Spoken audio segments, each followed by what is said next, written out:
Hello. Happy Friday Eve.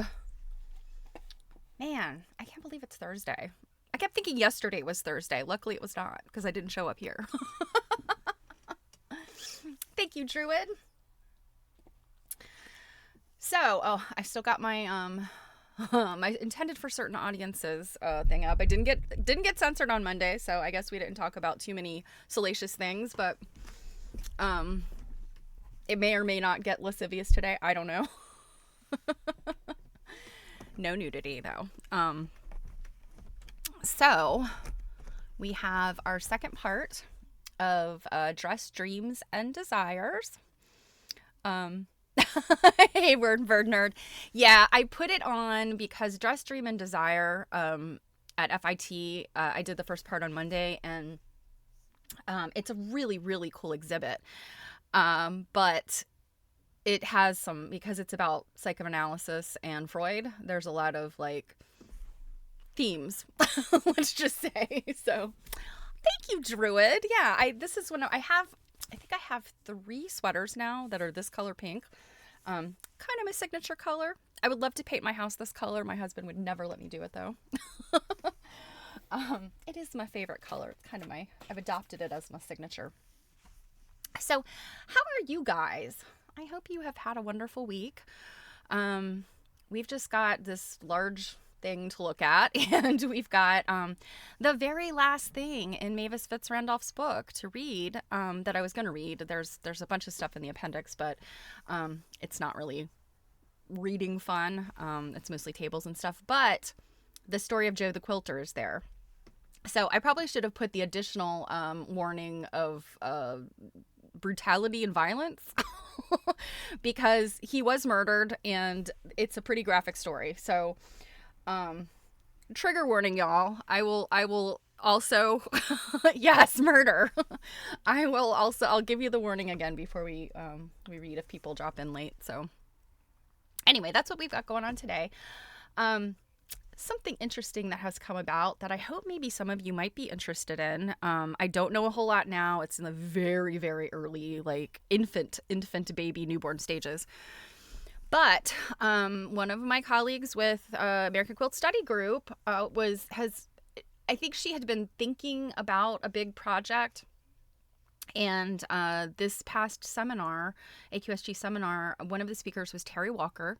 She is a political science professor, and her presentation was so interesting. She was talking about, political action quilts and, quilts about the environment, these kind of things. And it was a really, really good presentation, I thought. She'd written a paper about it.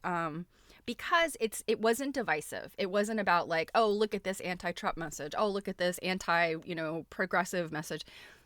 It was none of that. It was a look at the messages of the people.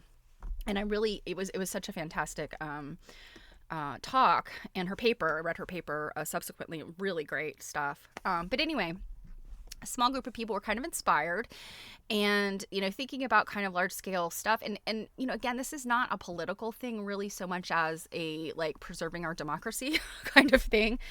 And also kind of dovetailing with the 250th anniversary, and I know I mentioned one time here, we're talking about like our little experiment in democracy. And I think those of you that are Americans have probably heard that little phrase before. This, the democracy experiment.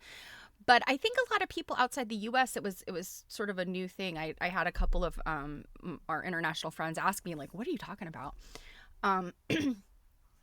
It's kind of something that, we've sort of been in our zeitgeist, I guess, at least in my lifetime, just that this idea of non-tyranny, having this sort of Republican rule of the people, that kind of thing, going back to neoclassicism and all that stuff. It is kind of an experiment, right? Like the founding fathers were like, we don't know if this is going to work. So it's one of those things, like at 250 years, we look at so much history, and history repeats itself repeatedly. So it's kind of an interesting project to look at. And we don't have, I have not been watching his series. I have seen the commercials for it, but I haven't been watching it. I'm a little mad at Ken Burns because he has said he will unequivocally never do a piece about quilts. He is such an amazing filmmaker, but he'll never do a piece about quilts. So I'm like, Ken Burns, come on now. Anyway, I'm sure it's really good. I haven't had time. So anyway, yay! What happened? Oh, we have a new follower. Hello. Welcome. So where I was going with this is, the first episode twice. All right. My husband will probably like it, so I'll have to put it on our watch list. But so, projects in the vein of, the Ribbon Project, which was the big thing that happened in the 80s where quilters and needleworkers made these like ribbon type pieces and they tied them together. They wrapped them around the Pentagon. They went like 15 miles into Arlington with this thing. And then, of course, the AIDS quilt, which, I mean, everybody is aware of. You would have to be living under a rock not to know about the AIDS Project. So anyway, the person that's kind of pitching this idea, proposing and leading this, she's actually talked to the guy, and I'm blanking on his name, who was responsible for the initial, like the MAPS project, like the AIDS quilt. So anyway, very excited about this. So I hope that you guys will be interested in hearing about it as it rolls out, if it picks up traction and etc. We will be promoting it. I've already kind of offered up my platform. So we'll be talking about it. So anyway, just wanted to put that little bug in your ear. And, even if you're not really interested in doing anything, maybe some quilters or needle workers who are. I don't think it's going to be like strictly quilting. I think that other types of needle workers often can kind of pitch into these projects with, a little bit of quilting to like satisfy the it's a quilt kind of thing. So anyway, cool stuff. Trying to think. I've been working on a couple projects. I have one that I do want to show you guys. Today is not the day though. I forgot to upload the picture. So I will show you that either Stitch and Glitch this weekend. Don't forget, if you are available on Saturday, 2 p.m. Eastern, Jill and I will be doing our usual bi-monthly Stitch and Glitch on Quilt Nerding YouTube. If you've never been before, it's just kind of a free-for-all. She's got some things to show. Everybody, shows up, stitches along, drop in and out. You don't have to stay the whole time. You don't have to come at the beginning. You can come whenever you want. Sometimes we go as short as an hour, sometimes we go 3 hours. So it really just depends on how hungry we get. Like midstream and have to stop to eat. So hopefully you will join us then. If not, I will be here next Monday and then gone for the rest of the week. So I'm going to be traveling out of town for Thanksgiving. And for once, my son has off a decent stretch of time. His work usually doesn't work out that way, but this time it did. So we're going to stay for a couple days with my father-in-law. So, and I think that is everything that I wanted to update you guys on. Are you ready to see the rest of Dress, Dreams, and Desire? Like I told you guys the other day, this was such an incredible and surprising exhibit. And I just thought it was so fascinating. I learned things, saw lots of cool stuff. So just to quickly recap, I was in New York recently. This is an exhibit that I went to at FIT, the Fashion Institute of Technology. And it's called Dress, Dreams, and Desire, Fashion and Psychoanalysis. So it's very Freud-centric. And on Monday, we looked at, it was kind of sort of historical dress. Some of it was newer, but it was mostly things, I think there was a few things up to the 70s. And then we saw Bella Freud, who is his great-granddaughter, and she does a podcast. I haven't had a chance to listen to it yet, but her suit that she lent to this exhibit, I thought that was really cool. So that's where we left off. And so now we're getting into some of the more, well, I don't want to say weird. We've already looked at weird themes. So this is getting into some of the other like weird stuff that Freud was all into. So we're going to start with this one. There's a couple things in this section that were not fashion, but for the most part, I don't know if I took a picture. I'm trying to think of anything that was more art related other than this, but this is very disconcerting picture. As you can see here, it's a collage on top of a portrait. I think it's a portrait of the artist. You know, she's kind of got like some stuff wrapped around her. She's got these weird eyes and mouth and stuff. So the artist is Alyssa Gorshanina, wearing artificial eyes and a jeweled mouth. So yeah. Let me open my other info here. So this section was called The Mirror and the Gaze. And we did already look at that, the one thing about the gaze, I can't remember. It was the political cartoon and all of the guys' heads were eyeballs. So creepy, but like as women, we understand, the male gaze. But I think this is a little bit different. This is sort of the interior part of us. So this says, The Mirror and the Gaze. Jacques Lacan's theory of the mirror stage emphasizes the role of vision in the construction of the self. Psychoanalysts today say that the child's first mirror is the mother's gaze. Because her mother often told her that she was ugly, the designer Elsa Schiaparelli internalized this message. What kind of mother would tell their child they're ugly? Like, that's awful. In her autobiography, she often mentions mirrors, and her mirrored dinner jacket with fractured faces may hint at her unconscious sense of fragmentation. Yet she also seems to have used fashion to try to repair her negative self-image. And Elsa Schiaparelli, the stuff she did was beautiful. I mean, the dresses, like in the 30s, like those beautiful, like low-backed, just gorgeous stuff. And as a fashion designer, she played an important role in the creation of new representations of the female body. To some extent, everyone fears the judgmental gaze of others, yeah, while also seeking to attract others' approval, but the fashion world is notoriously preoccupied with physical appearance. Yeah, no surprise there. Which can contribute to body dysmorphia and an over-reliance on image and mirrors. What the look of fashion exposes is simultaneously our vulnerability about being seen and not being seen, writes the contemporary psychoanalyst Pascal Novari. Fashion makes us visible to an indifferent world while also providing us with protective dark glasses that hide our vulnerability. Heavy stuff, right? So this I believe is Schiaparelli.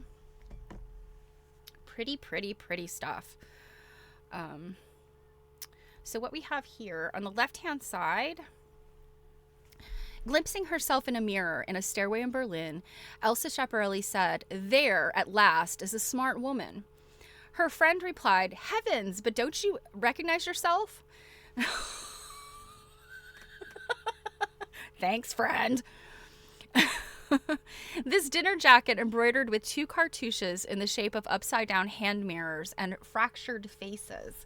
So, you know, and I first saw this, I didn't see what is being described here at all, but I mean, you can see it now. Let's see if I can zoom in a little bit. You can see these like are kind of like these weird like hand mirrors. It comes from Schiaparelli's famous Zodiac collection. It seems to allude both to a fractured sense of self and to the impending fragmentation of Europe. And of course, this is in the 1930s.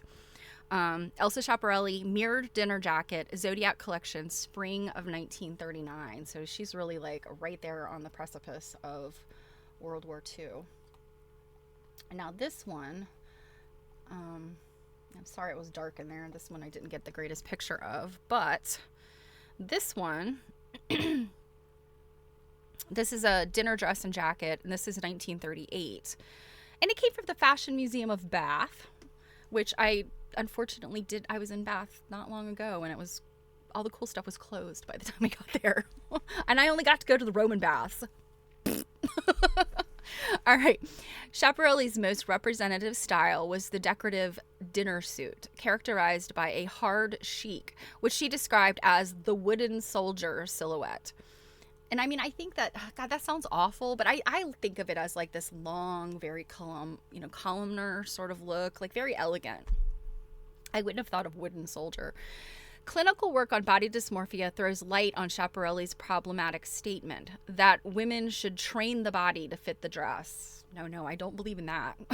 Yet Schiap's work was not conventionally idealizing. Indeed, it was often both disturbing and strangely beautiful.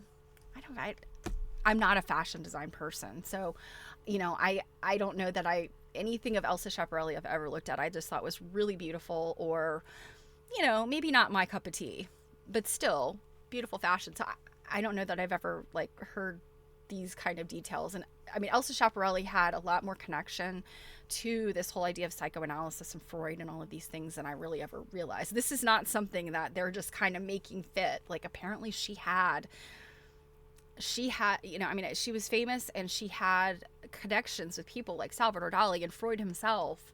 You know, she was a connected lady. This I loved because you guys know I love the eye. I have a couple of tattoos with eyes. This one is the most prominent. I see eyes as being protectors. You know, the eye, sort of the all-seeing eye, the protection. I know that not all people see it that way, but you know, I just think it's interesting. So what we have about this one is this is Larry Schock's Celestial Eye Suit, 1985. And what they say about this is images of eyes and of fragmented bodies play a notable part in surrealism. And we looked at surrealism the other day. And in Lacanian psychoanalysis, both Dali and Lacan were fascinated by the gaze and narcissism. Many contemporary psychoanalysts, such as Alessandro Lemma, argue that Lacan is too quick to insist that the mirror lies when it says your body is not fragmented. A unified image of the self may be misleading, but it is not totally false, since everyone needs a degree of defensive narcissism. When somebody lacks a pair of rose-tinted glasses, a more persecutory gaze may dominate the inner world. Oh, that is some deep stuff. Like, we have to have a certain sense of, I mean, she's saying narcissism. I feel like it's a certain sense of self-love. And it's protective. So, but like, look at this. This is wild. It is clearly a men's, like, off the peg suit that has been painted on. I'm assuming. I don't think that this Larry Shocks, unless I'm completely wrong, tailored this suit. I suspect it's more of a, added on top of. So there, I'll read you the thing about this, but this is also an interesting piece. This dress, very simple. Let us read what they say about that. So this is Montserrat Alborez Gleason of PTRA. This is called Red Walking Lip Dress 2019.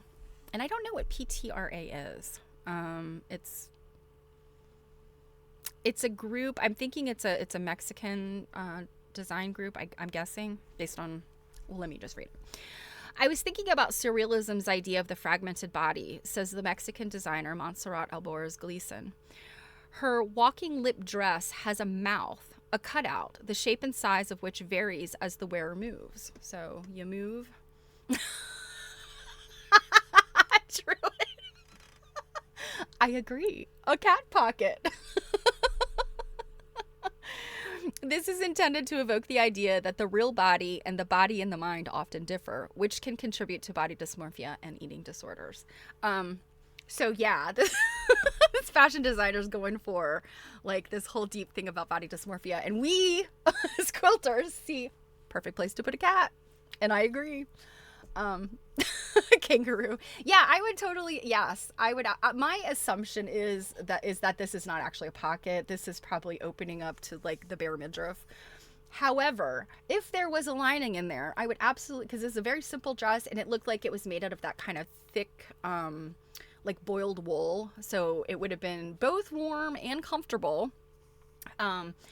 And yeah, like I could sit around in that little jacket on to keep your arms warm, tuck the cat in there. I love it. All right, so this mirror here, they also had something about that. Let me find that one. So so now in this section they had a lot of QR codes, and I did not have time. Like literally every single exhibit had a little section of the exhibit had a QR code.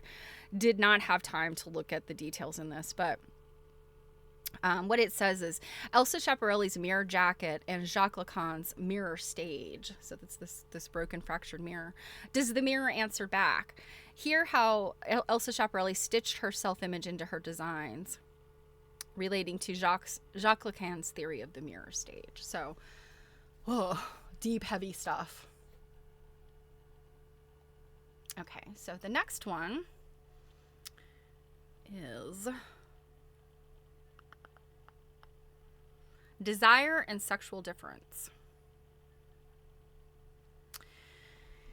And herein is why we have the the theme warning. Desire and sexual difference. Sexual desire is replete with conflict, longing, and fantasy, writes the feminist psychoanalyst Susie Orbach. Different fears and fantasies seem to influence how we perceive men's and women's styles. When Elizabeth Hurley wore Gianni Versace's safety pin dress, that's this, to a film premiere in 1994, her appearance caused a sensation. Not only was the dress extremely revealing, it also alluded to the transgressive punk subculture and the designer's 1992 fetishistic bondage collection. By contrast, Hurley's date, Hugh Grant, wore a tuxedo, conventional masculine formal attire. Are men shy about exposing their naked skin? Fashion history includes many examples of spectacular male attire, but men's fashions have usually emphasized the body through padding, tightness, and or sexual or phallic symbolism. A tuxedo idealizes and subtly eroticizes the male body. I mean, who doesn't love a man in a tuxedo, right? If you are a cis female, you probably have looked leeringly at a sexy man in a tuxedo. Yet by rendering a man anonymous, it also tends to disembody him. Only very recently have a few men begun to expose more skin on formal occasions. We'll see something interesting. Traditionally, Freudians believe that most women are narcissistic. while men are fetishistic. Women love themselves and take pleasure in adorning themselves as a compensation for penis envy, while men perceive women as castrated and use the fetish to cover up women's lack. Wow. I can't even. Yes, I wear sweats and pink sweaters because of my penis envy. When women choose to embody the phallus, as Lacanians say, most analysts assume that the women hope to attract men. Although psychoanalysts still tend to resist the idea of female fetishists, they increasingly accept that a degree of narcissism is normative for everyone. It's like it's protective, right? So here we have the safety pin dress. And, you know, by today's standards, I really don't think that this is, I mean, yeah, it's slid up to here. And yeah, the sides are technically open. And yeah, it's low cut. But, I mean, in today's, I mean, honestly, we've seen much worse. And we're going to see one that, you know it when you see it. So this is Gianni Versace safety pin dress, spring 1994. Gianni Versace was notorious for putting the voluptuous and the body into fashion, as curator Richard Martin observed. But body exposure per se fails to explain why this particular dress triggered such a media frenzy. If anything, it was the safety pins, which pierced and pinned together the skin-tight material of the dress, threatening or promising to come apart. Just a boring old punk classic, quipped Versace. There was never any danger. That's why they're called safety pins. There was, of course, nothing safe about Versace style. You know, Versace, like, you know, so many of these designers, I mean, they do stuff that's kind of like, weird. But they also do things that are very elegant. And, you know, while, you know, I can't wear fashion like this because they just don't make it in my size.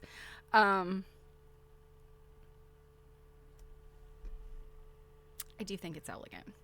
Now this, I didn't get this. This is just a regular old tuxedo. Now this,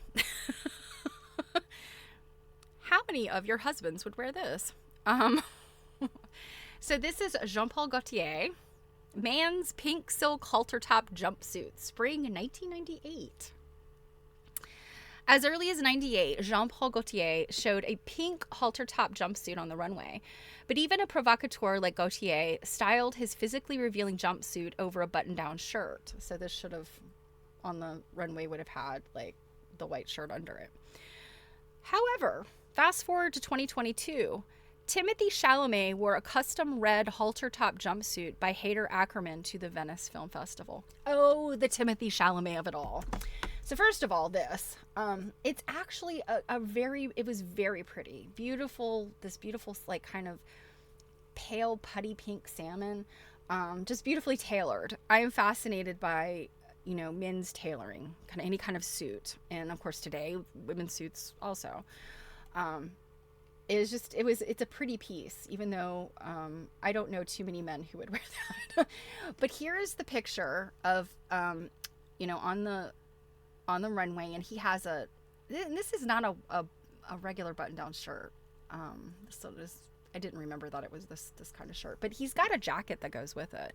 So in theory, with the shirt on and the jacket on, it would just look like a three-piece suit, except for the fact that you would be able to tell it was like one piece. And then here, of course, is our dear Timothée Chalamet wearing,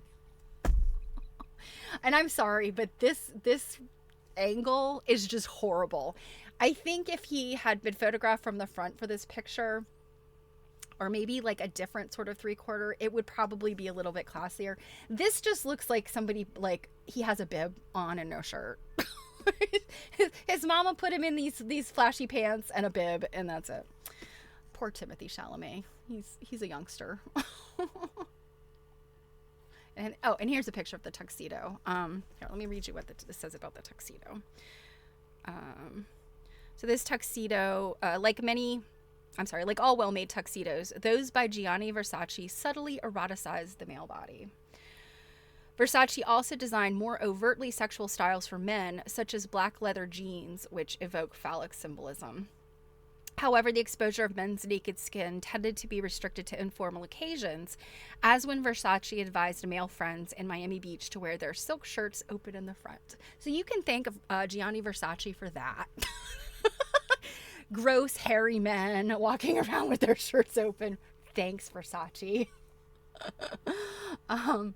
But in all seriousness, it is interesting, when we think about its formal high occasions like the red carpet and galas and nightclubs and things where men are dressed like very covered up and women are dressed revealingly. Flip-flop it, and it's the casual situations where women may be dressed, well, women, I guess, at all times can be dressed revealingly because men like that, but it's men that can take a shirt off in a more casual situation where women can't. So it's a weird, it's a really weird sort of didactic situation. All right. Object of desire. So we're going to see something in one moment that you will recognize. Oh, will you recognize it? Actually, I'll show it to you before I read this because I want your reaction if you guys remember what it is. So first of all, this one. So this is by Tom Ford for Gucci. And it says, this ensemble by Tom Ford for Gucci exploits the libido for looking and touching. The gown's sequined surface reflects light, which creates a glittering, shimmering, wet look effect, while the fox fur stole solicits tactile pleasure. So this is Evening Ensemble, Fall 2004. And yeah, I mean, this thing was, you can imagine any kind of sequin covered dress is just, you're in this kind of dark space because, galleries are dark, and then they have the light on it, and it's just throwing, you can see it's throwing off all of the sparkle. And when I think about that, like, again, I'm not a fashion person. I don't own anything like this, but I would feel like a total princess to walk into a place with like all of this sequin sparkle and then just have like, you look like a disco ball, like you're just throwing off all the sparkle and shine. Oh, that's got to be good for your self-esteem, right? I think we should all go out and get sequin dresses. And of course, soft furry fur. I don't believe in real animal fur, but they make such nice faux furs that are soft and feel just like a real animal. So I can get behind something soft and furry, just not a real animal. Okay, so that one. Now, you guys recognize this one? If you are struggling, this is Jenny from the Block's dress. So I can't remember the date. Let's see. 2000. This was 25 years ago. Can you believe that? 25 years ago. This is interestingly also from the Museum of Bath. So this is indeed the dress that Jennifer Lopez wore. Let's see. What does it say? So this is Donatella Versace. I don't know that I realized that. I knew it was Versace. I thought it was Gianni, but apparently it was his sister, Donatella. Celebrities often wear daring outfits, but it is rare that the woman in the dress have such synergy. When Jennifer Lopez wore this Versace dress to the Grammys, the internet crashed. Nudity is both feared and desired, writes psychoanalyst Paul Laurent Assoun, while clothing is both the signifier of desire and protection against fear. Gianni Versace's choice of the Medusa as a brand logo was brilliant because it is precisely her terrifying aspect, the sight of her turned men to stone, that makes her such a powerful protector. Druid. A mouse fur coat. Actually, mice fur is very soft. It would take a lot of mice to make a fur coat, though. Poor mice. They're a scourge. So this, you guys. So you've all seen the pictures. Like, if you haven't seen pictures of this, you were not on the internet in the 2000s because this dress is so iconic. So first of all, the material is so sheer. This is like silk, organdy. I can't remember the correct term for this, but it's like it's sheer like veil type silk, and it's got this lovely sort of jungly print on it. This thing is like this big jeweled like clasp sort of thing, and got to get some cats druid. But I knew I'd seen this dress so many times. I'd seen her in the dress. I did not realize how literally revealing this dress was. She was taped into this dress. I mean, you could see this is like barely grazing like the parts she don't want nobody to see. So I'm 99% sure she was either taped or glued in because even the skinniest, most sylph-like youngster would still, movement could cause this thing to just fall off your body. It did not, I mean, revealing aside, this just really didn't have like mechanisms to just to keep your top portion covered, because the cut is so low. And then again, like all you have holding this thing together is this like jeweled thing. So I was really surprised just looking at it, literally how revealing and how like gossamer this thing was. It's something else, that's for sure.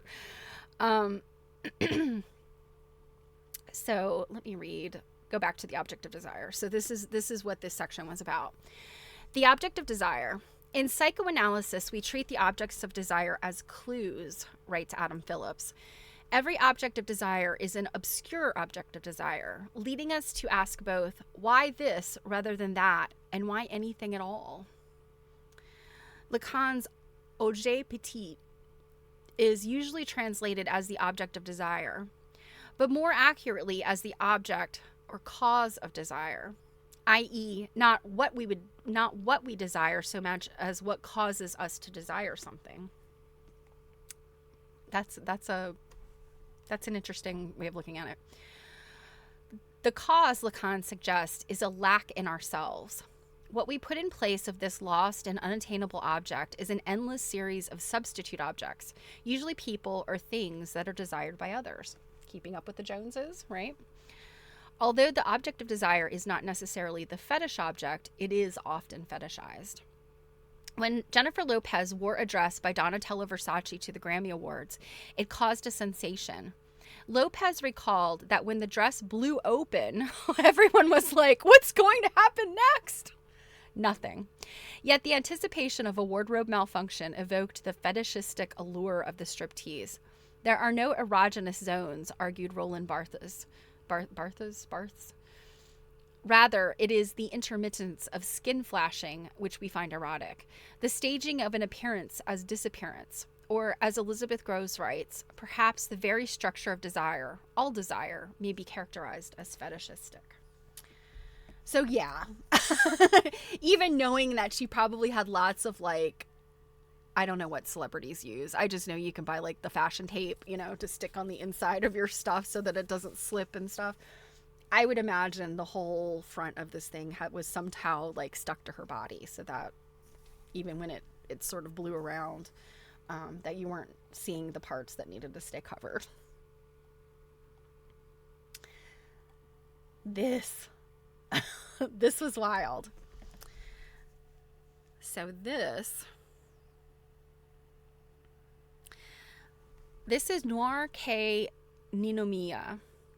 Dress made of clear polyurethane with protruding stainless steel rods attached to silver metal studs with white synthetic hair extensions. Also black rain boots by Hunter. Spring 2023. So Hunter rain boots are quite popular. If you aren't aware, they're sort of one of those, I guess they're like the LL Bean of, I think they're from the UK, I think. But yeah, my sister-in-law has a pair of them. They're very cool, like just galoshes, like your standard like British galoshes or Wellingtons, which I thought it was really interesting to pair those with this. This dress could be interpreted as a metaphor for body and self in a state of transformation. Reviewers described it as a fairy dandelion explosion and an image of an extra-dimensional being soaring upward. the Japanese avant-garde designer Kei Ninomiya, I hope I'm saying their name right, said that with this collection for Noir, he wanted to express mystical forces. I think he did. Although I still don't know about the hunter boots. You know, like, I feel like something more ethereal would have been appropriate for the footwear. So I mentioned we looked at the Issey Miyake red breastplate corset thing, and we determined that it fits on the body like a cuff. This one is Terry Mugler. Terry Mugler, sorry. My love for the work of Manfred Terry Mugler is grounded in his silhouette, says the iconic actress and producer Laverne Cox. His culturisme, extreme culture, reimagines, exaggerates, and reshapes the body within and beyond reality and fantasy. This Victory breastplate is the beginning of an evolution that found Mr. Mugler reimagining the woman's body as a motorcycle, a Cadillac car, and his penultimate fembot cyborg creation. Well, that isn't a little fetishy. I don't know what is. Maschinenmensch, fall winter 1995. It all begins with this beautiful 1980 creation. So this is Terry Mugler, Victoire, I guess, Victoire. I'm sure that's French for victory. Breastplate ensemble, 1980. Lent by Laverne Cox. So this is actually owned by Laverne Cox. I thought this was an interesting piece because, I mean, it's how plain it is, you know. Here's the front, and it's got these sort of brown, I don't know, like scarfy things, kind of as the skirt, and then this, and on the right body, on a person of color with darker skin, I mean, this thing would just sort of blend right in, and just it's gosh, what's like a trompe l'oeil almost, like a interesting, and it just like perfect, right? Like, it's just perfect.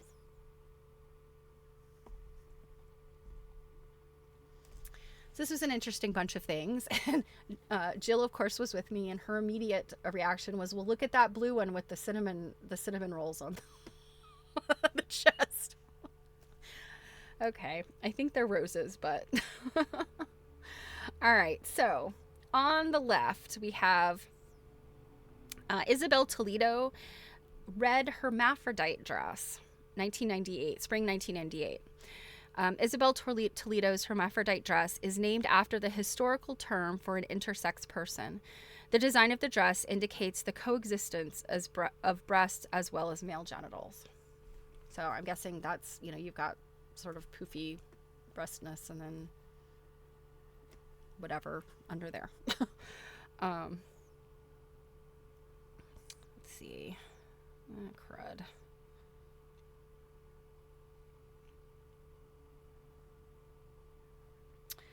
I think I missed getting this one, so I'm not sure. Yeah, I didn't get the placard on that one, so I don't know what that is, but it's pretty cool looking. Oh no, wait, I'm sorry, I did get it. Here it is. Okay, so this is Gucci. Kind of a cool tuxedo, yes. I think that the model is wearing it shirtless, but nice white shirt, that would look good. During his tenure at Gucci, Alessandro Michele was instrumental in popularizing gender-bending styles for men. They call me the ruler of gender fluidity, but to me it was just pulling out beauty, said Michele, adding that he prefers as models male but female, female but male, individuals for more conventionally beautiful people. I'm sorry, two more conventionally beautiful people. So, I mean, it's this kind of idea of like sort of gender bending, androgyny, etc. So this is Man's Floral Suit, spring 2017 for Gucci. And now we'll get into these two suits. So the Mexican artist and fashion designer Barbara Sanchez Kane deconstructs patriarchal ideas about bodies and genders from the lesbian's point of view. Her pink leather pantsuit refers to a male who is muscular and features extensions that, when snapped together, represent chiseled pectorals, while her blue leather pantsuit features stylized breasts. Rejecting machismo, she says Mexico was a macho-dominant country before. Now women are powerful. And this is Barbara Sanchez Kane, Pink and Blue Pantsuits, Fall 2019. So what's interesting is so much of this stuff, like so much of this modern stuff, is kind of just right before the pandemic, which I found interesting. And then this one back here, which I thought was cool, but I don't think I really got a great picture. So this is Jean-Paul Gaultier Femme, Cyber Muscle Suit, Spring 1996. So this one's a little bit older. Menswear has often utilized textile prints of muscular male bodies. However, here, Gaultier has superimposed this type of image on a woman's suit. Beyond anatomy, including sexual dimorphism, beyond cultural constructs like pink and blue, how do individuals come to identify their own inner sense of gender? And how is this related, if at all, to their sexual orientation? Alrighty. There's kind of you sort of see it.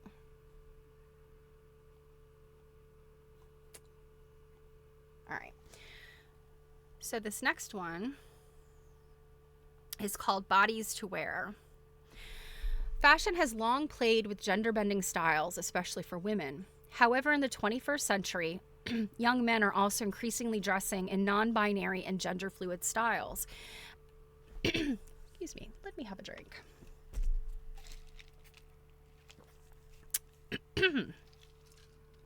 Men are increasingly dressing in non-binary and gender-fluid styles as individuals pay less attention to conventional social rules, preferring to dress in accordance with who they feel themselves to be.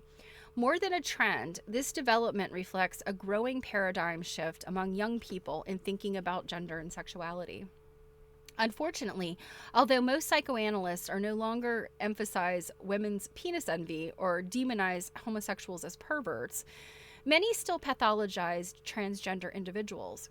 These analysts argue that trans people need to accept anatomical reality, even if other people can and do modify their bodies at will. Yet other scholars in psychoanalysis, such as Dr. Patricia Garovici, believe that neither the body nor the self is a given, fixed entity. Each of us becomes who we are through a complex process of self-fashioning. Moreover, fashion helps all individuals create their own narratives of transformation. In their article, The Deceptive Mirror, dress scholars Lucia Rougeron and Renata Strauss emphasize the experience of wearing clothes. Drawing on the book Anti-Oedipus by Gilles Deleuze, I think I'm pronouncing that right, Felix Guattari, they suggest we do not desire clothes as objects we lack, but as bodies we want to couple with to go out in the world. Okay. So this group of things, I just took this kind of broad picture, and then I've got specific ones that I zoomed in on. So I don't have, I don't think I have the placards for everything here. But let's look at a couple of them. So this one right here, I thought was actually pretty cool. I would wear that. You see, it's sort of quilted. Found one quilty thing in here. So this is by Romeo Gigli, Cocoon Coat Ensemble, Fall 1991. I graduated from high school that year. I think even then I would have worn something like this. Didier Anzou's concept of the skin ego drew on the work of child psychologists who described how the good enough mother or caregiver will gently but securely hold an infant. Ideally, as children grow up, they will internalize that feeling of care, but sometimes everyone needs a hug. Romeo Gigli's romantic style featured garments that gently hold or hug the wearer. This ensemble, for example, features a textured cocoon-like coat over a snug vest. And to me, this is kind of like a corset vest. Obviously we can't see under the coat, but I suspect that that's what it is. It's just it's snug enough to stay up, but it doesn't actually have anything on the shoulders is my guess. But I mean, it's kind of a fancy ensemble. I could see people in that today without, anybody looking at them weird, that's fancy, but I really like the coat. I love a cocoon coat. This next one, this is interesting. I didn't know what to make of this at first. Kind of reminded me historically, women back in, oh, I don't know, parts of the late 1700s, early 1800s would have those giant hairstyles. And they had these things, and I can't remember what they're called, but it's basically like this giant hood, and it would have reeds in it to keep it stiff. And it literally could come up over their hairdo like a giant hood. But it was stiff because it had, like, again, these reeds in it. So it was almost like a convertible hood, like on a convertible car, or like a pram, like an old fashioned pram that has like that kind of like hood that goes up over. And that's what this reminded me of when I first saw it. I was like, weird historical fashion, right? This is by Ray Kawakubo for Comme des Garçons. Just called Dress, Spring 2017. For her Spring 2017 Comme des Garçons collection, Ray Kawakubo says she was thinking about invisible clothes, yet the collection featured enormous covered-up shapes, leading the fashion journalist Sarah Maurer to wonder whether her subject might really be the invisibility of woman. On the other hand, a woman in voluminous clothes takes up a lot of space, thereby demanding attention.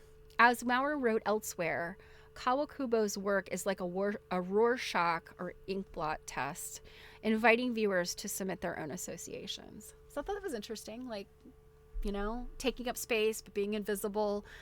But then also just, to me, this connection between like these much older, costuming. All right.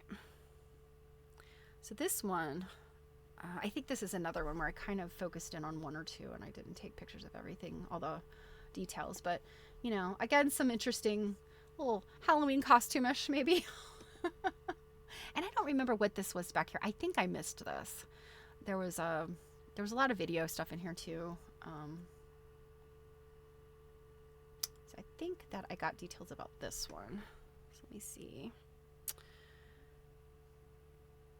So this is another Kei Ninomiya for Noir. This dress by Kei Ninomiya is from a collection entitled Metal Couture. One viewer wrote that the fierce punk assemblages threatened injection. So this is a dress with stainless steel needles. So they're long, like needle-like pieces. And I would love to know how they're connected, because the dress appears to be, it's got something like clear or transparent here, and then the rest of it looks like it's black. I would love to know how this is all assembled. And by the way, Kei Ninomiya was the one that made the dandelion looking thing with the hunter boots. It's the same designer. Okay, so one of these I didn't read before was Second Skin.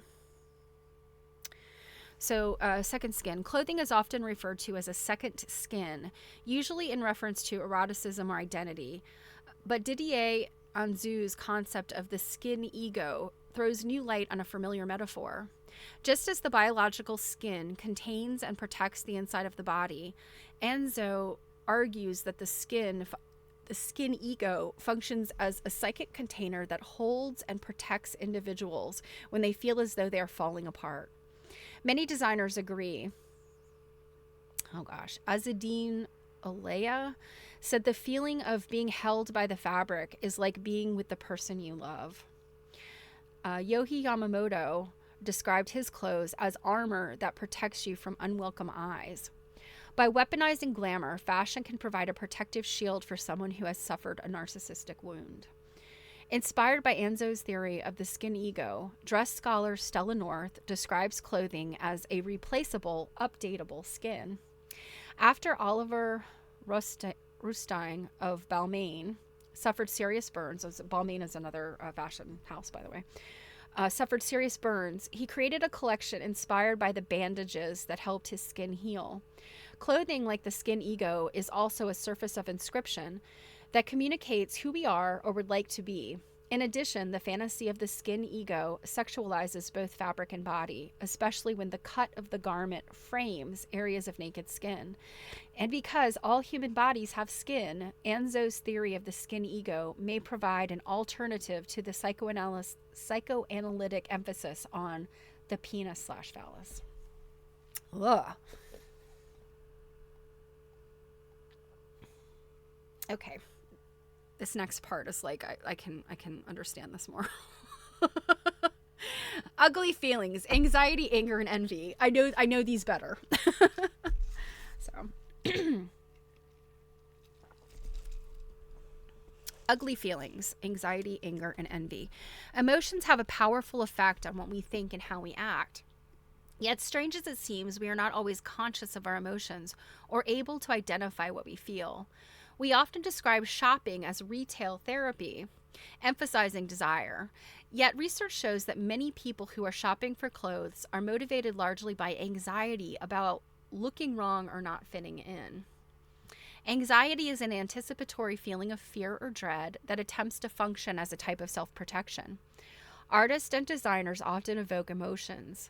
Anouk Wyprecht's spider dress is programmed to extend its arms whenever someone comes too close.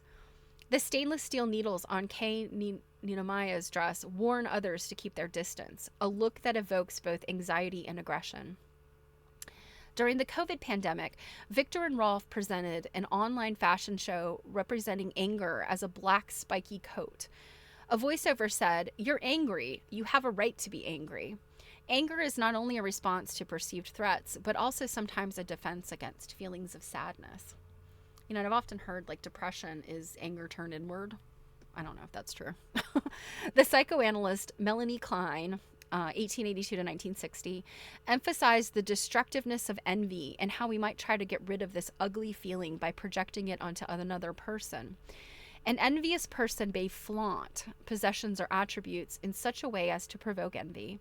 On the other hand, because success can bring with it the fear of envy, a person might dress down so no one would want to envy poor little us, wrote Kate Barrows in the book Envy. People often deal with uncomfortable, ugly feelings by weaponizing them, projecting them onto others, or transforming them into righteous anger or contempt. Well, that's some deep stuff, I think. So this one's interesting. So this, I believe, this is McQueen. Crud, I just closed them. Okay. So this is from Alexander McQueen's Dante collection. And I think I mentioned the other day, I really liked McQueen. He unfortunately took his own life. I think it was in 2012. But he had some really powerful stuff in his, I mean, I look at his fashion as more of like it was artwork, really more than fashion. But anyway, this is from the Dante collection. McQueen's Dante collection featured many disturbing images, often associating religion and violence. So quote from the Dante collection, fall of 1996. So you can see that it's like, I don't know what is happening here. It's a woman holding a child. There's these other people that looks like a child over here. It's just, it looks like there's something wrong, you know. And obviously McQueen himself had issues, you know. This one's very interesting looking, at least. So this is from Plato's Atlantis. With this collection, McQueen imagined a dystopian future where humans evolved into aquatic reptiles. So Snake Dress from Plato Atlantis, spring of 2010.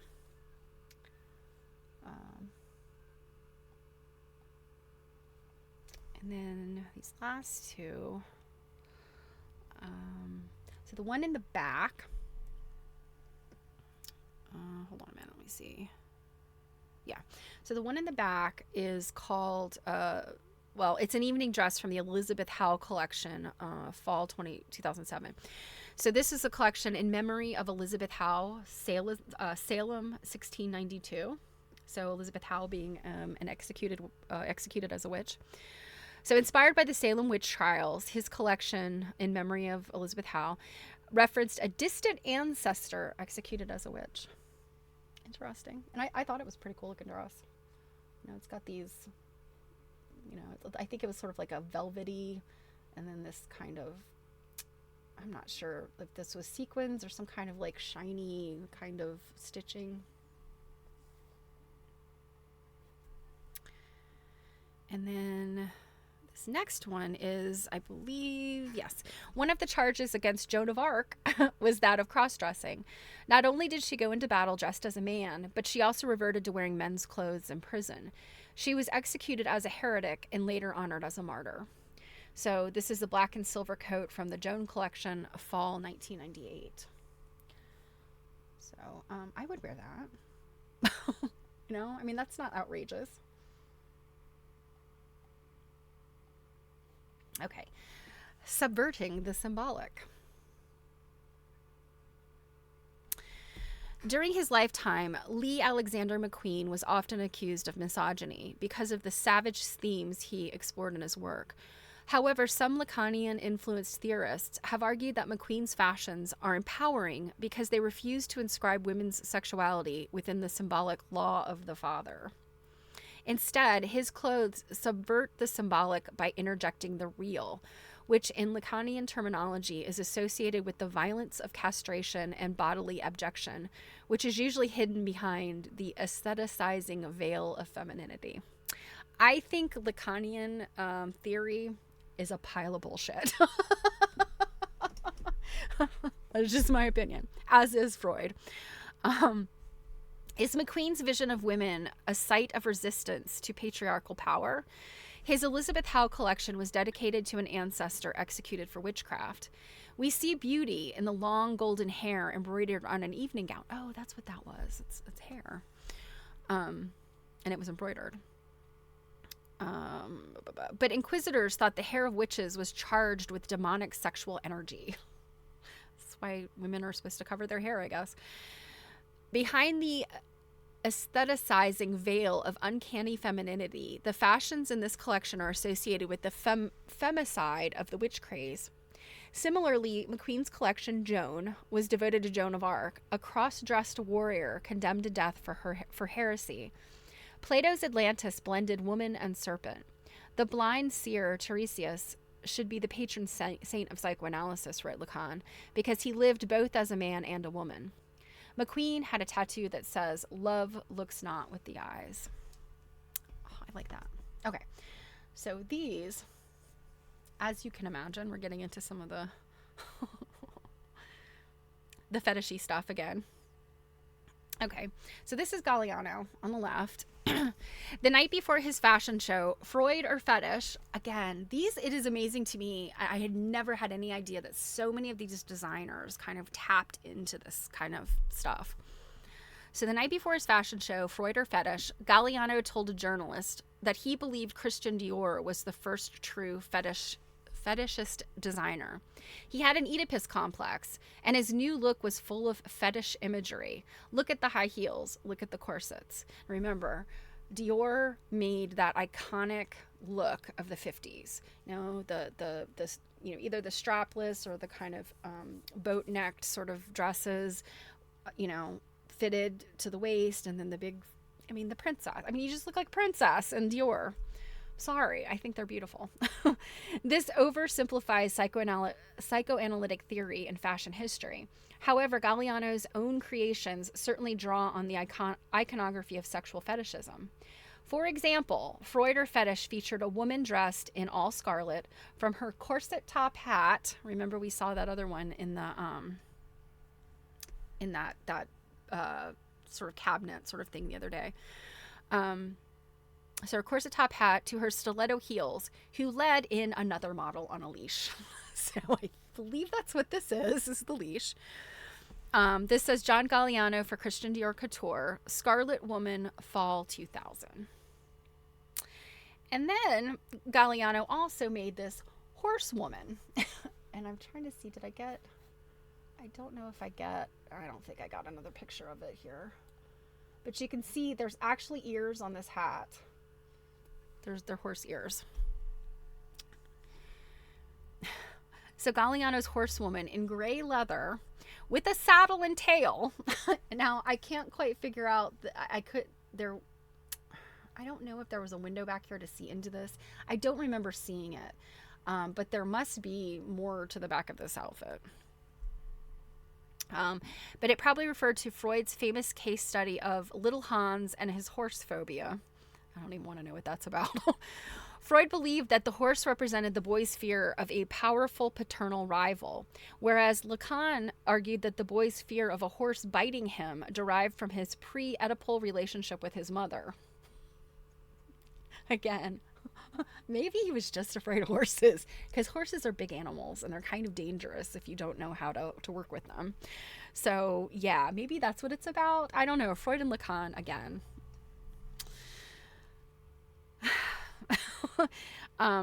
In recent years, psychoanalysts have revisited this case history, pointing out that Freud concealed a great deal about his role in this family's fraught dynamics. Well, surprise, surprise. So again, this is John Galliano for Christian Dior Couture, Horsewoman, fall of 2000. Okay.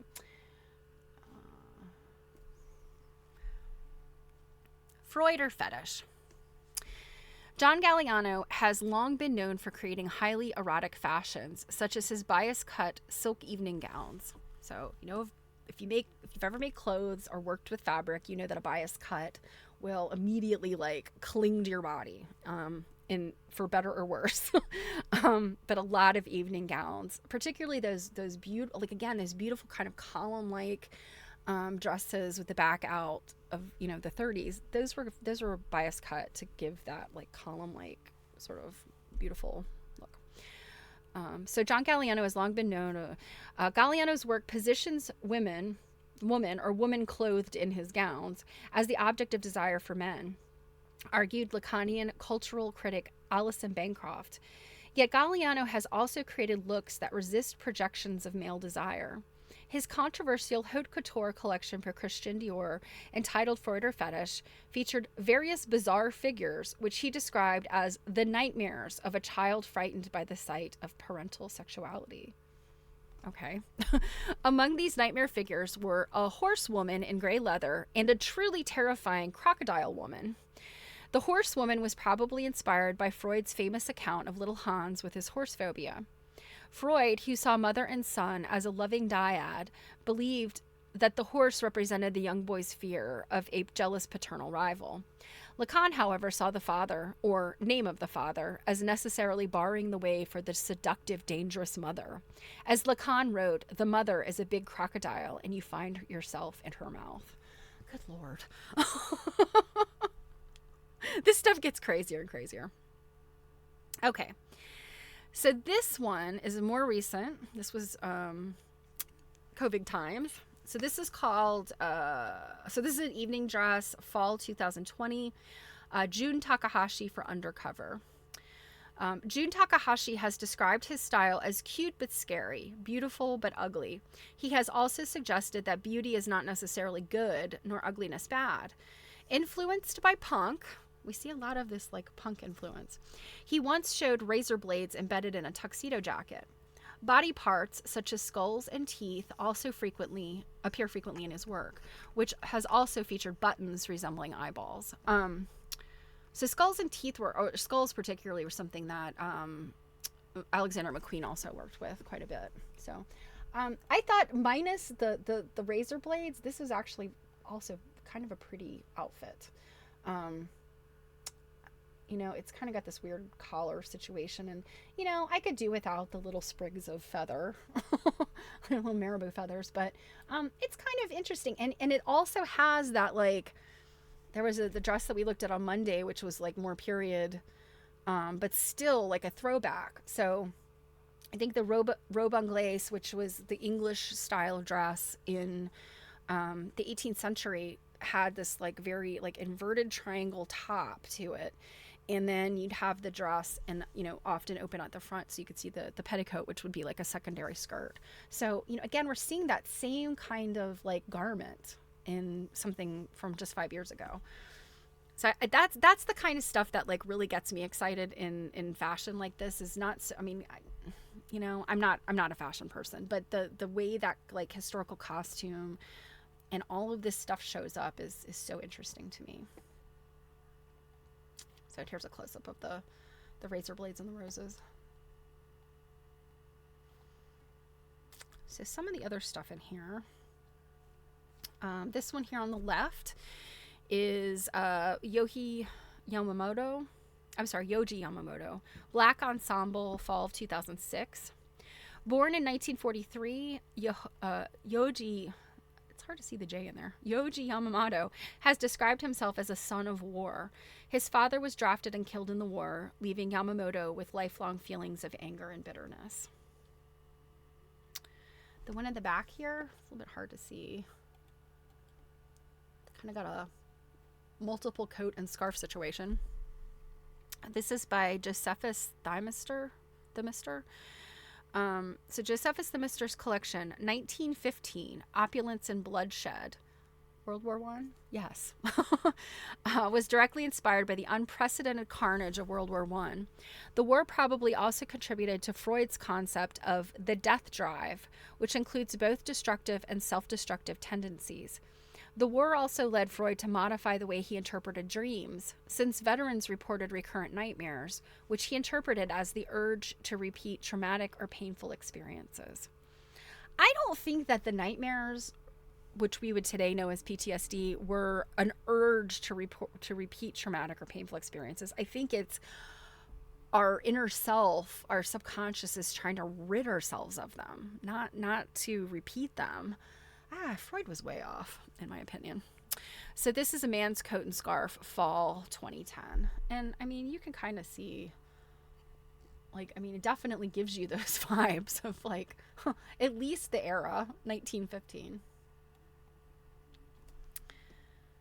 And this one, that looks like something out of my linen closet.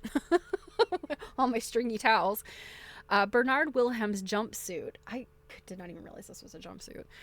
Features many hallmarks of deconstruction, which was once described as destroy fashion. But would he accept the idea that his creative unbinding is associated with destruction? Perhaps, since he has said that the beauty thing isn't important to me, it's about making a strong idea and image. Beauty comes from emotion. This is a very like artist kind of statement. So Bernard Wilhelm, off-white jumpsuit, fall winter 2012 to 2013.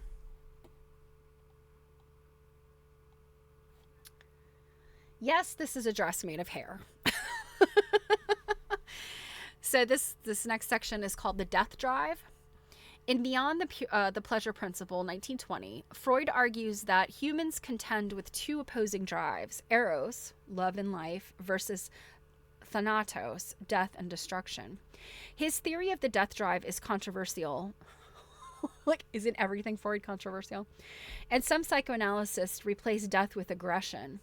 Freud may have been influenced by Sabina Spielrein, whose idea of a death instinct within the sexual instinct alluded to the dissolution of the self in the beloved. In her essay, Destruction as the Cause of Coming into Being, 1912, she also argued that there is no artistic creation without destruction. In his famous 1915 Bloodshed and Opulence collection, autumn-winter 2010, Josephus Themister was inspired by the prolonged bloodbath that was World War I. The collection presented soldiers both as agents and victims of deadly violence. Yoji Yamamoto's 2006 ensemble opens to expose a construction that resembles the human ribcage. That was the black thing. Bernard Wilhelm's jumpsuit might express Freud's idea that eros aims to bind together, while thanatos aims to undo connections and so destroy things.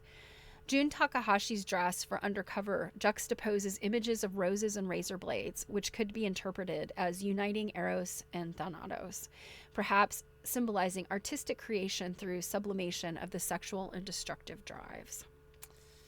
All right. So this is by a artist named Jenny Dutton. And this I think this is not fashion. This is an actual like piece of artwork. The artist Jenny Dutton made this dress out of hair cuttings from salons in England. So not only is it not like the kind of hair that you would like clean, sterilize hair that you'd buy in like a beauty shop, like to do weaves and extensions. This is like swept off of the floor from a salon. Across cultures, hair often symbolizes power and sexuality, but dreams and stories about hair can be interpreted in many ways. Dutton's artwork evokes figures from the cultural imaginary, such as Lady Godiva, who was dressed only in her hair. A Freudian might interpret the story of Lady Godiva as a wish to be naked, but also shielded from hostile gazes, where the Jungian might interpret Godiva as a heroine archetype. Cousin it. Exactly. The story of Samson, who lost his strength when the Delilah cut his hair, has often been interpreted by psychoanalysts as signifying the fear of castration. Hi, Marianne. Yes, we can get a yuck for this one. And because hair grows back after it has been cut, it is often fetishized. However, both Freud and Jung agreed that the dreamer's own associations were central to the interpretation of dreams. So Jenny Dutton made this in 2023. And there you go. You could see all kinds of different hair colors in here. Yeah. Hopefully this was a salon that generally washes first and then cuts. My grandfather was a barber, and he would bring bags of hair home to sprinkle around the edge of his garden because it would, it would repel deer. I just remember like going out there, like my grandmother would send me out like, oh, go pick a couple tomatoes, and just being like seeing the clumps of hair and just being like,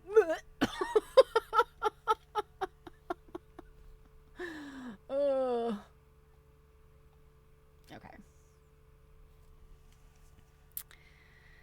Dream interpretation. Sigmund Freud interpreted most dreams in terms of unconscious sexual wishes. Of course he did. Which are usually repressed in daily life. Because the reality principle has little power in the dream world, the dreamer is largely driven by the pleasure principle. Dreams are thus symbolic fulfillment of unconscious desires. Jeremy Scott's chocolate bar dress, which we see here, evokes oral pleasures like sugary candy, while also hinting at other wishes by transforming the female body into something good enough to eat. Carl Jung, 1875 to 1961, focused on the collective unconscious as a reservoir for universal symbols, interpreting dream imagery in terms of eternal archetypes. By the way, I prefer Jungian psychology is so much better than Freudian. Freudian psychology is like I said, he and Lacan, piles of bullshit. Sorry to the Freudians and the Lacanists out there. So interpreting dream imagery in terms of eternal archetypes. It is quite common for fashion designers to be inspired, whether consciously or not, by archetypes such as the lover and the queen. However, Rick Owens' 2009 collection, Priestesses of Longing, evokes a more esoteric example of Jung's feminine archetypes. So, on the left, we have Jeremy Scott for Moschino, Evening Dress with Chocolate Bar Print, Fall-Winter 2014. A Hershey's chocolate bar is an oral pleasure that is typically first experienced in childhood. When chocolate melts in your mouth, it also releases chemicals such as endorphins, serotonin, and dopamine in your brain, leading to feelings of pleasure and happiness. Jeremy Scott seems to be joking that the woman who wears his dress is like a chocolate bar. His dress could be interpreted in terms of Freud's pleasure principle, his emphasis on sexual wishes and dreams, and his book Jokes and their relation to the unconscious.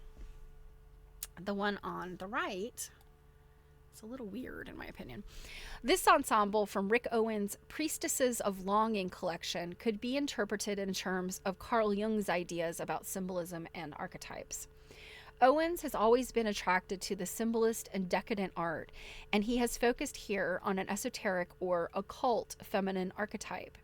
Priestesses are guardians of the mysterious, who serve a deity and are forbidden to mortal men.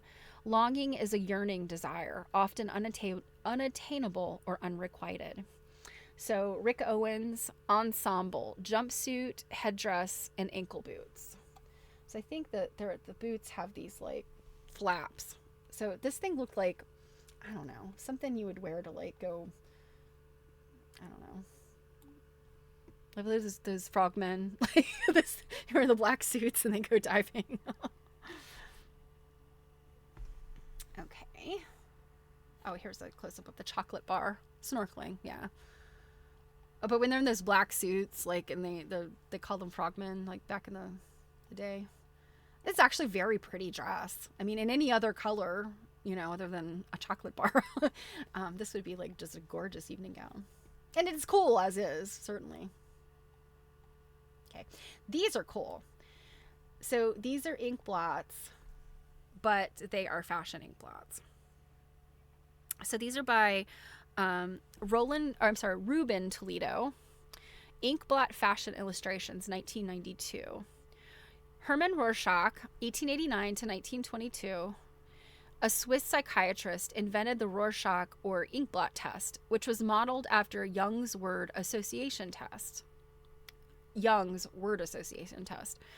Although the inkblot test is seldom clinically used today, it retains a place in the cultural imagery, and it inspired a series of Ruben Toledo's illustrations. So 1992, yeah, I mean, you definitely can see here. And I don't know, I mean, he must have made these just as ink blots himself and then did the fashion illustration in them. I don't think these are actual, like, Rorschach ink blots from the series. But yeah, I thought these were pretty neat.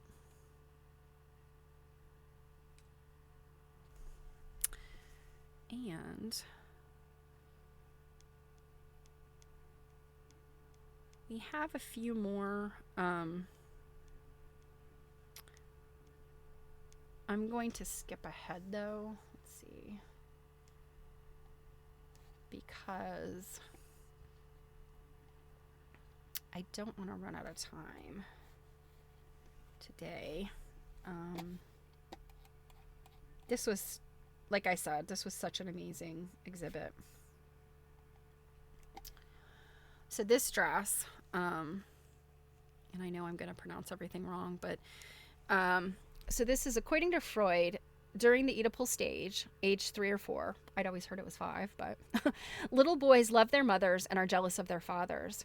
He found it more difficult to understand why many little girls that age abandoned their first maternal love object to bond with their fathers. This Alaya dress is inscribed, Mon corps est à papa, my heart belongs to daddy. Today, many psychoanalysts question the role of the family romance in influencing adult sexual object choice and gender identity, suggesting that children usually love and identify with both parents, whatever their sex or gender. And this is Azzedine Alaya, dress inscribed Mon corps est à papa, spring of 1992. A very 1990s kind of dress, huh? And then one of the last things in here are these creepy arms. And you can see me in here. You can see the reflection of me. They were set into the wall and there's a mirror in the back. So very creepy. I just had to show these. So they are Schiaparelli gloves. Often featured in surrealist art, hands and gloves are directly associated with the libido for touching. The psychoanalyst Didier Anzot emphasized the link between touch and feeling or emotion. And these are Elsa Schiaparelli evening gloves circa 1946. Whew. So I'm going to leave off there.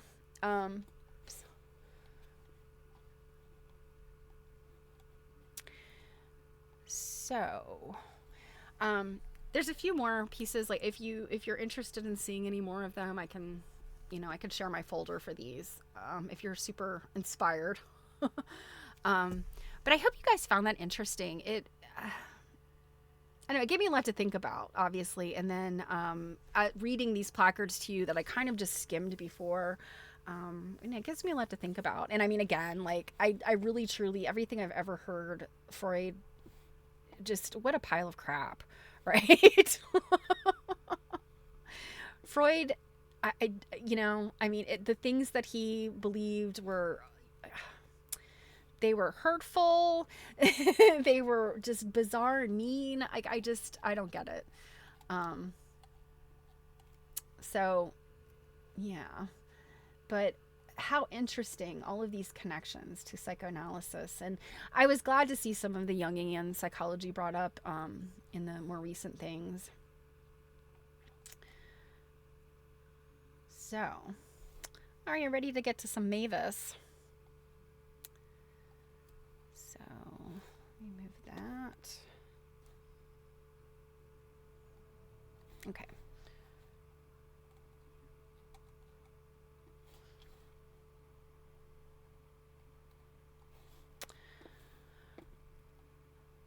So, as a reminder, we are reading Traditional Quilting, Its Story and Its Practice, by Mavis Fitz-Randolph. And this is the end. I mean, we technically have read all 8 chapters. But what's interesting is she has a whole lot of stuff in the appendix that I thought was interesting. And a couple things I wanted to show you. And this is one of those things where it's like, sometimes things kind of come into your perspective, and it's a surprise. And there are themes that kind of like go together, and you're like, how is it that these things just came up all at the same time? So knowing I was going to be reading you guys the Joe the quilter story this week, interestingly enough, this past weekend I went to an event with the Arizona Quilt Study. They do a quarterly, and it's online, and they do a quarterly study day. They'll have 2 speakers, and it's really great. Keep your eye out if you get on their mailing list, and they'll email you and let you know when the next thing is up. Word Bird Nerd, I don't know if you're still here, but Word Bird Nerd was there. And just some of the great colleagues that I have through American Quilt Study Group are there, and just other quilty friends. But one of the speakers was Heather Auden of the Quilters Guild in the British Isles. And along with some of the things she was talking about, Carolyn Gibbs, who's another colleague, British Quilt Study Group, she shared this link to some quilt artists that were really interesting. Let me find where I have it. Okay, so it's Aidan and Margaret Nicol. This is their website. Their website is Nicholware, so it's NICHOLWAR art. Let me put that in. I will put that in the.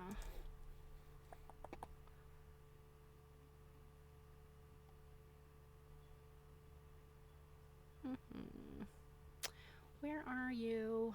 Okay.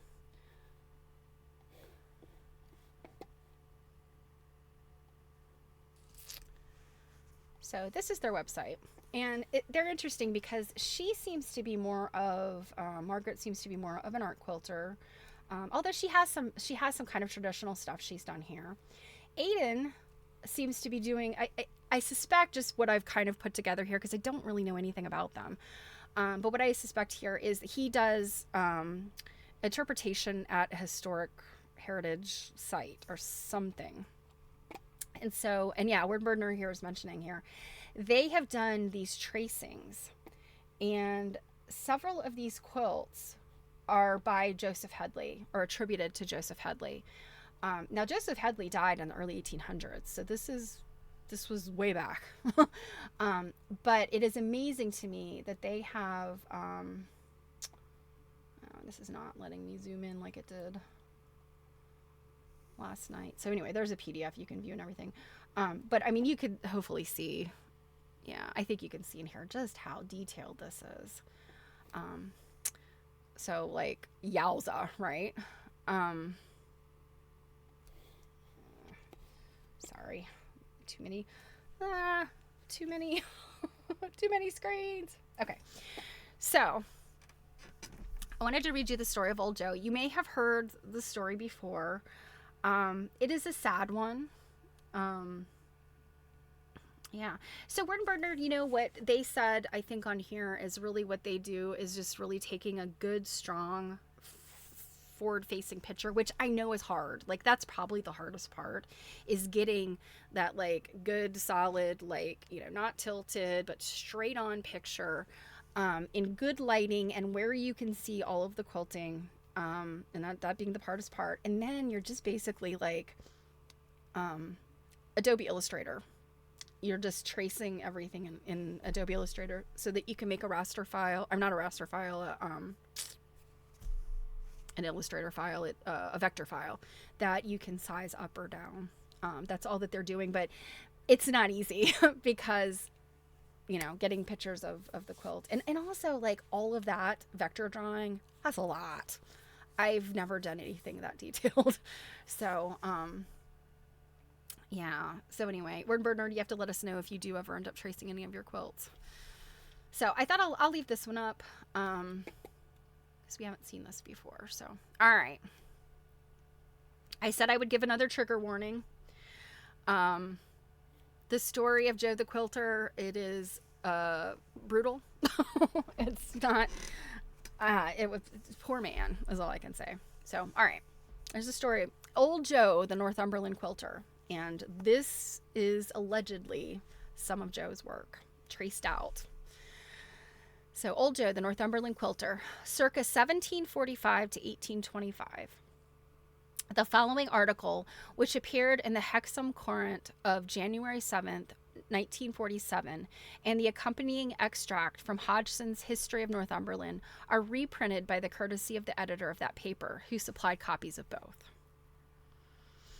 And the headline, Joe the Quilter, the Unsolved Warden Murder Mystery. Until the year 1872, there stood on the road between Warden Church and the village of Collerford, overlooking the North Tyne, a little cottage. Low wall, a thatched roof, and with crazy gables, it would be served well as the witch's cottage in Hansel and Gretel for as long as it for long it bore as fellow reputation. By the way, what I can say, and let's see, there is a picture of Aiden. Now I'm not gonna be able to find it. Here we go. I think it's this. Maybe. Yeah. This is a picture of him at the Beamish Museum in Joe the Quilter's cottage.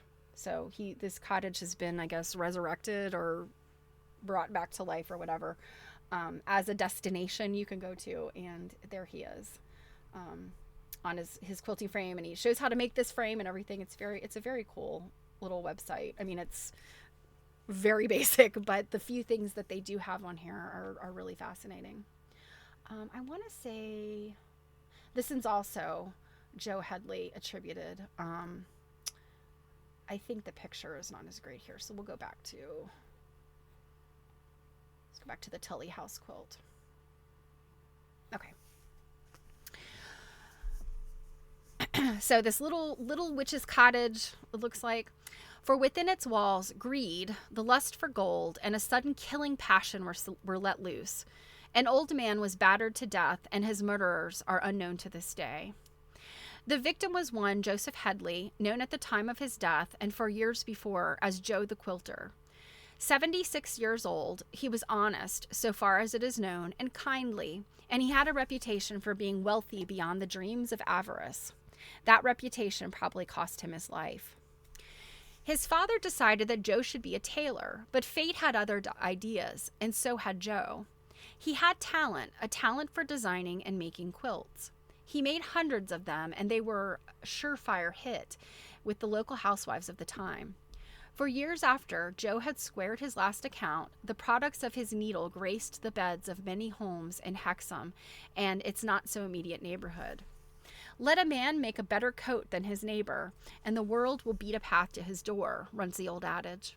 Well, Joe's murderers beat a path, a bloody one, to his door, but before that, the quilter's fame and his products had traveled half across the world to America, and thus was born the ideal legend of the old man's wealth.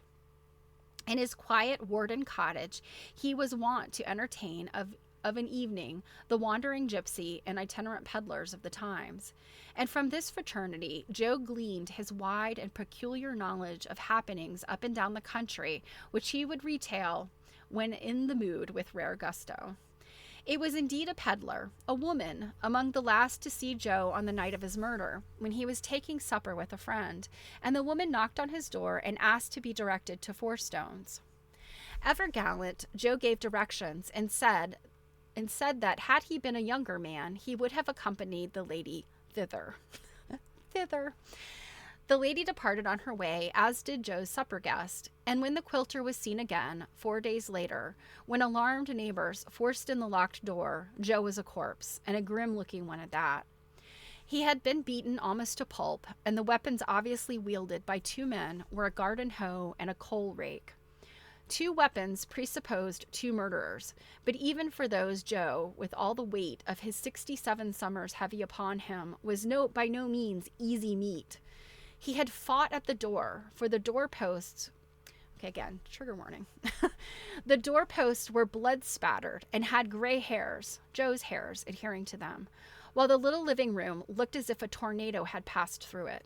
The furniture was broken, a heavy clock was lying in fragments, while the bed tester had been violently torn down. Plates and crockery on the table were drenched with blood, which had seeped through the tablecloth and left an indelible stain on the wood. And in the next room lay Joe, battered and lifeless. The hue and cry was raised. A reward was announced by the Secretary of State, Sir Robert Peel, who actually offered a free pardon to anyone, even if implicated, who would give information about a crime which was 9 days' wonder in the district. A 9 days' wonder in the district. Nothing happened. Joe the Quilter's murderers had come out of the night and back into the night they went, never again to emerge, so far as their identification was concerned. One of the strangest aspects of a strange and terrible tale is the fact that more than one person passed and repassed the cottage in which Joe lay still in death between the Tuesday night early in the year 1826 on which the crime was committed and the following Saturday when the cottage door was forced open. Yet never a one thought to investigate the fact that the front door was closed and a pair of clogs stood outside. The door was never closed while Joe was in residence. The murderers had carefully obscured the window of the room in which Joe was found, a disused lumber room, but the fact that the window was shrouded seemed to have struck no one in particular. From the mud on Joe's clothing, it was assumed that he had broken away from his assailants and had made a break for safety, but was dragged back into the cottage. The imprints of his 2 hands, one on each doorpost, were found, imprints stained with blood, from which it is probable that he had clutched the posts in a vain effort to prevent himself from being dragged into the room, where the life was finally beaten out of him. His reputation for wealth had proved his undoing, and his murder remained unsolved to this day. His quilts kept his memory green for many a day, and many a good housewife would say to envious neighbors, "This is one of Joe's quilts. You remember he was murdered by none knows whom," and she would look anew at the work of Joe's honest hands, as if those careful and exquisitely neat stitches, the murder of his death, could be read. An unsolved murder. There have been many such, and will perhaps be many more. Quilts have traveled over half the world, and a grim, creepy cottage remain the only memorials to the crime.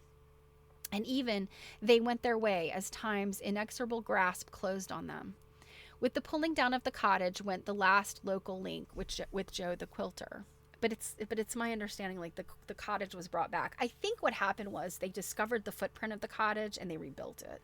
So I think the actual cottage isn't there. It's like a copy of the house, I guess. Why was Joe killed?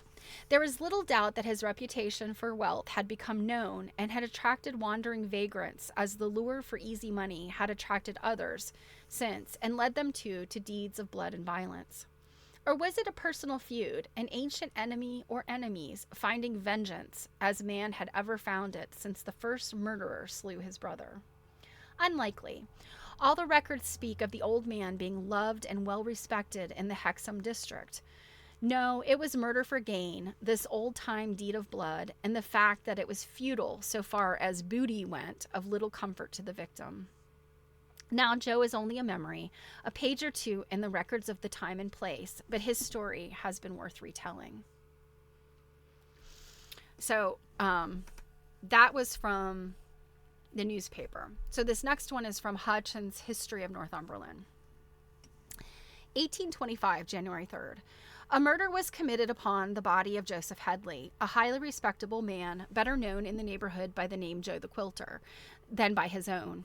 He was a solitary widower, 80 years old. Excuse me. So you've got some, like, there's, I mean, these writings are years after this happened. So you've got a little bit of, like, his age is not quite, like, he's like, what, 70 something in one telling, he's 80 in another. The year is 1825 in one, the year is 1826 in another. So, you know, history. Okay, Lord Bernard said it was rebuilt and copied in Beamish, which is an outdoor museum northeast of Durham. Yeah. So he's solitary widower, 80 years old, residing in a cottage in Homer's Lane near Warden, Northumberland, and living partly on alms and partly still by his own industry. This man is living by alms, which means, like, the money they give old people who are poor.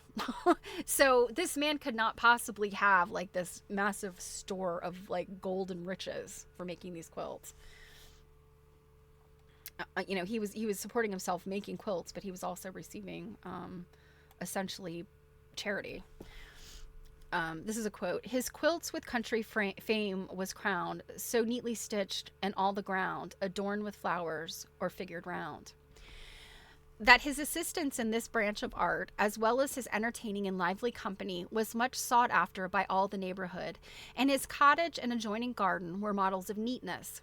He was known, too, at times, to grace his board with some 4 silver tablespoons and 2 silver salts, and his tea table with silver spoons, and all this decency of appearance, and a constant flow of good and kind feeling, which they made him widely beloved, excited some envious calumniator.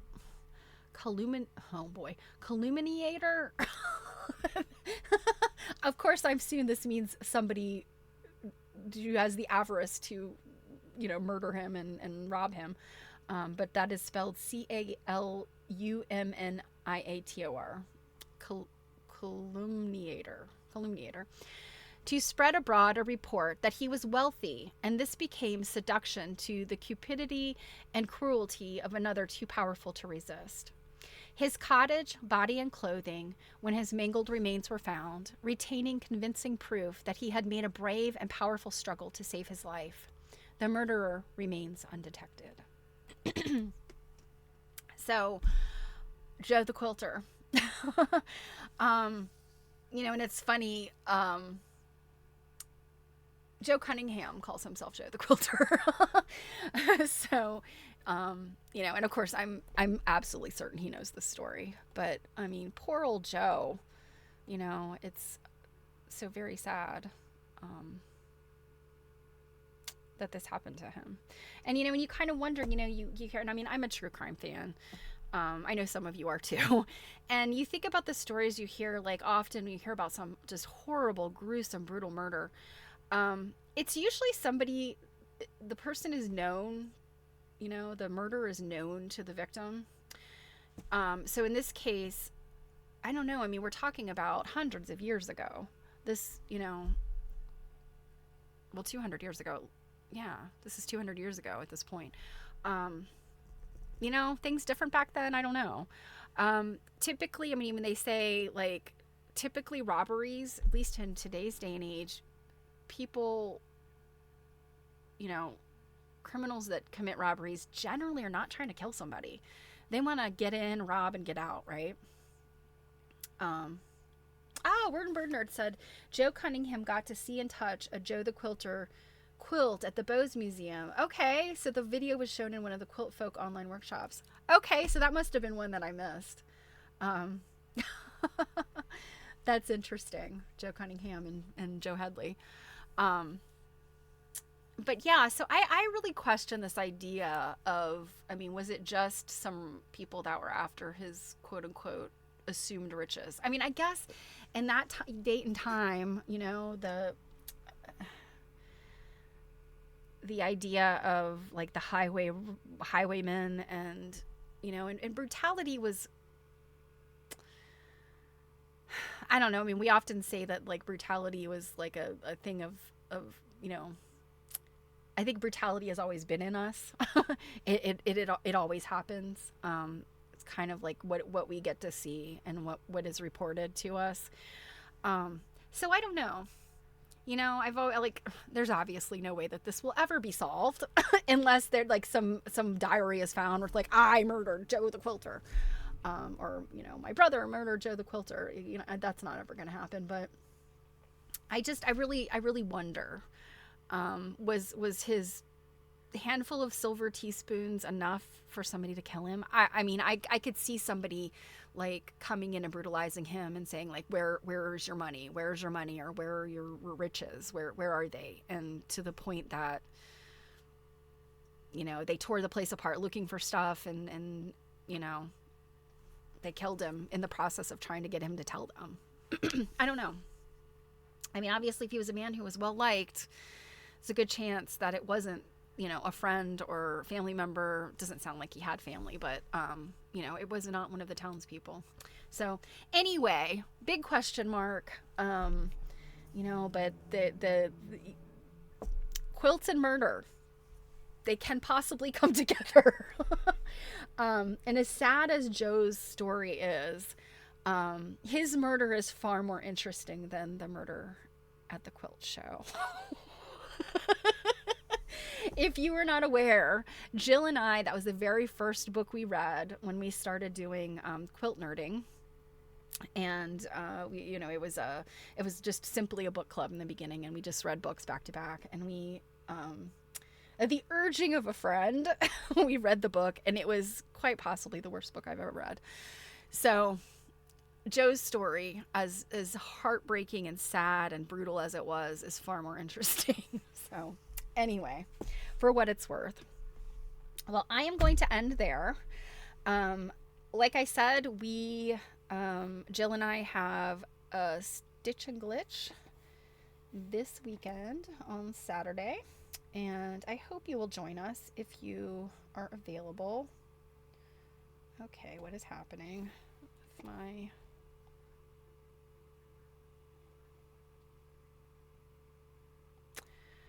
All right, something weird is going. There we go. Sometimes all of these softwares do not want to cooperate, so. Okay. So I hope that you'll join me and Jill this weekend. She actually, I mean, like I said, it's a free for all, but she actually has a bunch of quilts she just came into. She was not planning on sourcing any more quilts this year, but she had a situation where she was offered some quilts she couldn't, like, you know, somebody made her an offer she couldn't pass up. So she said she will kind of do like a speed showing of those, kind of hold them up, and you know, it's like 20 quilts or more. So no, on Saturday, when we do this on Saturdays, it's 2 p.m. Eastern. So day after tomorrow, 2 p.m. Eastern. So yeah, hope to see you. If not, understand, weekends can be busy sometimes. We hope to see you on Monday here. And the rest of the week, of course, will be holiday. Jill and I will have a video that'll go live on Tuesday because we won't be there live. So we'll have a pre-recorded video. So if I don't see you on Saturday, I hope you guys have a wonderful weekend. It's cold here. It's been overcast and rainy. So fingers crossed we get some sunshine this weekend. And I hope it is dry and pleasant and sunny where you are. So have a great afternoon, guys, and a wonderful weekend. And I'll see you soon. Mwah! Bye!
I actually, the nachos one was my first time seeing because I don't know, I